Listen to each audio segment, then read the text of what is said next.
Okay, let's dive into this. We are breaking down one of those incredibly rare, absolutely jaw-dropping spectacles that literally only the World Cup can deliver. We're looking at the staggering 2026 mismatch where Germany absolutely dismantled Curaçao with a final score of 7-1. But hey, we aren't just going to look at the scoreboard and call it a day.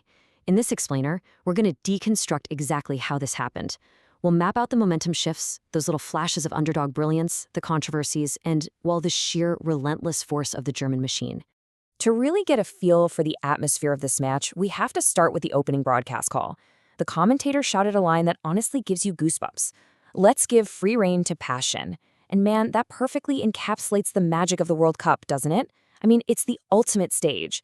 For a massive powerhouse like Germany, sure, it's kind of business as usual, but for a nation like Curaçao, stepping onto that pitch is the absolute culmination of impossible dreams. The energy in that stadium was totally electric before the whistle even blew. So, Phase 1, the German start. Now, what's really interesting about this opening is just how chaotic it actually was. Minute 1, the match kicks off. Almost immediately, boom, Brown's left foot finds the back of the net. It's 1-0 in a flash. And that completely shatters any defensive game plan Curaçao might have cooked up. But look at their immediate response. Shortly after that gut punch, Vicuna actually gets a golden chance. But, the immense pressure of the World Cup stage kind of gets to him. He takes forever to pull the trigger and ends up missing wide. It just goes to show the sheer difference in processing speed and composure you need at this elite level. Right, moving on to Phase 2, Curaçao's cry. Because actually, Curaçao didn't just roll over. Let's move to the next sequence and see how this builds, because the mechanics of this historic goal are fascinating. It wasn't some lucky bounce. It was a structured, four-step attacking sequence. Step 1, Convencia threads this beautiful pass to Hansen right inside the penalty area. Step 2, Locadia gets a foot on it and takes a crack at the goal. Step 3, the rebound falls loose in all the chaos. And finally, Step 4, John is right there to just smash it home. For a brief shining moment, Curaçao wasn't just surviving out there, they were actively punching back. But as we all know, in football, momentum is incredibly fragile. Which brings us to Phase 3, controversy in the box. Penalty or dive? That is the huge question here. During a critical German attack, Felix went down in the box right in front of Oibom. The referee immediately pointed to the spot. But as the replays started rolling, it sparked a massive, massive debate over whether there was actual contact or if Felix, well, embellished the fall. Just look at the contrasting reactions to this crucial turning point. On one side, Germany is pure clinical execution. I mean, regardless of the whole debate, they won the penalty, and Brown confidently steps up to bury his second goal of the match. Total efficiency. Meanwhile, on the other side, Curaçao is absolutely consumed by frustration. They are convinced that the foul by Oibom was a flat-out dive. Now, whether it was a genuine penalty or a simulation isn't really for us to decide here, but the psychological impact, that is undeniable.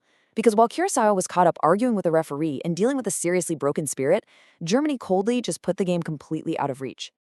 All right, let's take a quick detour for Phase 4, a historic referee. 2002.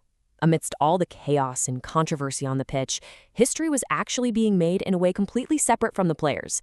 This match featured the first Moroccan head referee to officiate at a World Cup since Mohamed Gouaz was designated for the tournament way back in 2002. It's just a brilliant piece of trivia, honestly, and a great reminder of how incredibly global this tournament truly is. It's about huge milestones for the officials just as much as it is for the athletes. Okay, getting back to the action on the pitch. Phase 5, the German avalanche. And this brilliantly illustrates how the floodgates didn't just open, they were literally blown off their hinges. It's a relentless onslaught. First, Sané narrowly misses a shot, then Brown, the guy who scored the opener, pops up with a surprise right-footed goal. Then Pavlovic feeds David. You've got their captain, Kimmich, masterfully dictating the tempo all around the pitch. Umdeze steps up for the 6th goal, and then Kurz comes in to put away the 7th. It wasn't just one star player carrying the team, It was a fully synchronized, multi-layered attack coming from every conceivable angle. By these final minutes, the gap between the two sides became an absolute chasm. On the left, you see Curaçao pushing desperately. Margarita actually manages to get a shot off, but it sails right over Manuel Neuer's crossbar. A bit later, Slaughtered gets a header, but he's flagged for being offside. They are trying absolutely everything, but nothing is connecting. Conversely, look at the other side. The flawless German machine just keeps humming along. Kimmich dictates the play, while Unda and Kers clinically finish the job. It is a literal masterclass in maintaining ruthless intensity, even when the game is clearly, undeniably already won. 7 goals. So the crucial point is that in the modern era of highly tactical football, seeing a team put 7 goals past an opponent on the world's biggest stage is a historical mismatch. It's the kind of game we will be talking about for decades to come. But really, how do you even process a result like this if you're the losing side?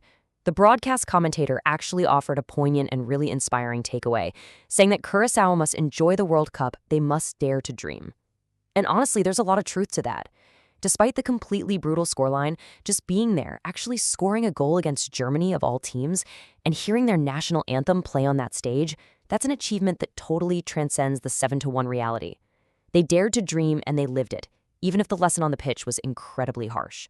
Which brings us to a final, really interesting thought to chew on. Does a 7-1 blowout say more about Germany's absolutely terrifying championship potential, or does it expose the harsh, unforgiving gaps in World Cup qualification? It's a super complex debate about the very structure of global football itself. Think about that as the tournament progresses. Thanks so much for joining me for this explainer today, and keep that curiosity sharp.